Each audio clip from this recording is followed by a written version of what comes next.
খুব সকালে তোমার ভাইয়া ঘুম থেকে উঠাই বলতেছে কে চলো। আমি বলছি চলো মানে কোথায় যাবো? পর বলছে মাছ কিনতে। আমি বলছি মাছ কিনতে মানে? তখন মনে হয় 6টা থেকে 5টা বাজে। সে উঠায় আমাকে এখন মাছ কিনতে নিয়ে যাবে। আমি বলছি কী মাছ কিনবো? তখন বলে যে তোমার না পাঁচমিশালি মাছ খেতে ইচ্ছে হয়েছিল। আমি বলছি হ্যাঁ তা তো হয়েছে। তখন সে বলে মাছ কিনতে যাব। তারপর তার কথা যেহেতু আমাকে মাছ কিনে খাওয়াবে, তো সে তো নাছর বান্দা, সে খাওয়াবেই। চলে গেলাম হচ্ছে বিরুলিয়া ব্রিজের ওইখানে এরকম তরতাজা মাছ পাওয়া যায়, আপনারা চাইলে কিন্তু এখান থেকে কিনতে পারেন। ওইখান থেকে অল্প কিছু মাছ কিনে নিয়ে আসি। তো যাই হোক, আমার হচ্ছে 2টা ফ্রিজ, একটা হচ্ছে ডাবল পার্টের আর একটা হচ্ছে ছোট। তো এটা যেহেতু হোয়াইট কালার, এটা খুব বেশি নোংরা হয়ে যায়, এই জন্য চাচ্ছিলাম যে এটার একটা কাভার আমি অর্ডার করি। এটা অর্ডার করেছি হচ্ছে আমি মা ফ্যাশন হাউস প্লাস থেকে। তো আপনারা চাইলে কিন্তু অর্ডার করতে পারেন, আমি কিন্তু পেজ লিঙ্কটা ক্যাপশনে দিয়ে দিব। আপুর পেজে কিন্তু অনেক টাইপের এরকম হাতে বানানো জিনিস সেল করে, যেমন হচ্ছে ওয়াশিং মেশিনের কাভার, তারপর হচ্ছে মাইক্রো ওভেনের, ফ্রিজের, কুশন কাভার, বেডশিট। আপনারা নিজের পছন্দ মতো কিন্তু আপনারা কিনতে পারেন। তো যাই হোক, এখানে হচ্ছে আমি আপুকে মাপ দিয়ে দিয়েছিলাম এটার। আপুকে এটাও বলেছিলাম যে আপু কিন্তু আমার ফ্রিজের কিন্তু হ্যান্ডেল আছে। এই জিনিসটা মাথায় রেখে আপু এত সুন্দর করে যে এই ফ্রিজের হ্যান্ডেলেরও একটা কাভার বানিয়ে দিয়েছে। এই জিনিসটা আসলে আমার খুবই বেশি ভালো লেগেছে। অ্যান্ড কাপড়টা কিন্তু খুবই প্রিমিয়াম।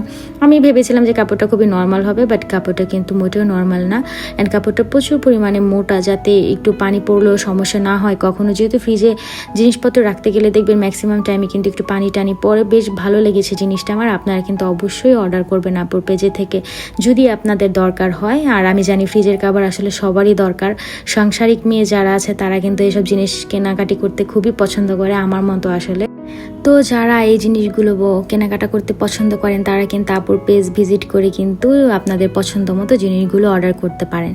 আপু আমাকে আরেকটা জিনিস গিফট করে, সেটা হচ্ছে ফ্রিজের কাভার তো আমি নিজেই অর্ডার করি। আরেকটা জিনিস হচ্ছে আপু আমাকে গিফট দেয়, সেটা হচ্ছে কোরআন শরীফের কাভার। এটা পেয়ে যে আমি কী পরিমাণে খুশি হয়ে যাই। আমি যখন ক্লাস 3-তে পড়ি তখন আমি কোরআন শরীফ খতম দিয়েছি। এই জিনিসটা পেয়ে আমি অনেক বেশি খুশি। অ্যান্ড থ্যাংক ইউ আপু।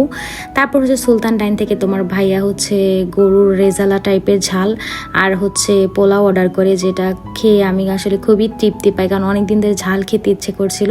ঝাল খাওয়ার পরে মিষ্টি না খেলে হয় বলেন? তো জান্নাত আপু হচ্ছে আমার জন্য পার্সোনালি কিছু মিষ্টি অর্ডার করে পাঠায়। মিষ্টিগুলো কিন্তু খুবই মজা ছিল, একদম হোমমেড। মিষ্টিটা একদম ব্যালেন্স করেছে, যেটার কারণে নাকি আমি খুব ভালো পরিমাণে খেতে পেরেছি। মিষ্টি আসলে খুব বেশি আমি খাই না, আমি সবসময় মিষ্টি কমিয়ে যেটা বানানো হয় ওইটাই আমি খেতে পারি।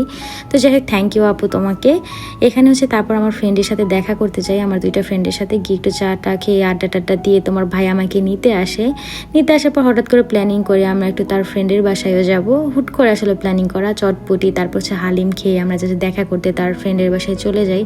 আপুদের বাসায় নর্মালি এখন আর তেমন যাওয়া হয় না ব্যস্ততার কারণে, আমি হঠাৎ করে প্ল্যানিং করি চলো যাই। তো গিয়ে দেখি আপু আবার কফি বানায়, তারপর হচ্ছে নুডলস রান্না করে। আমি একদম পেট ভরে এত কিছু খাওয়ার পর আপু নুডলসটা এত বেশি মজা হয়েছিল যে আমি আবার এক বাটি খেয়ে আমি আবার আরও নিয়েছিলাম। ইভেন কফিটাও বেশ মজা হয়েছিল। তারপর আমি কিছু শপিং করার জন্য হচ্ছে উত্তরা স্কোয়ারে চলে যাই। ওইখানে কিন্তু কোর্সেটগুলো বেশ ভালো পাওয়া যায়। পেজ লিঙ্কটার নাম হচ্ছে ডোজি, আপনার সার্চ দিলে হচ্ছে চলে আসবে। আমি একটা ড্রেস কিনে এখান থেকে চলে আসি। আমার ভিডিও যদি ভালো লাগে অবশ্যই কিন্তু ভিডিওটি শেয়ার করে দিবেন। অ্যান্ড যে আপুরা আমাকে ভালো ভালো সুন্দর সুন্দর কমেন্ট করেন তাদের জন্য অনেক বেশি ভালোবাসা অ্যান্ড দোয়া। এই ভিডিওটুকু এই পর্যন্তই, সবাই ভালো থাকবেন।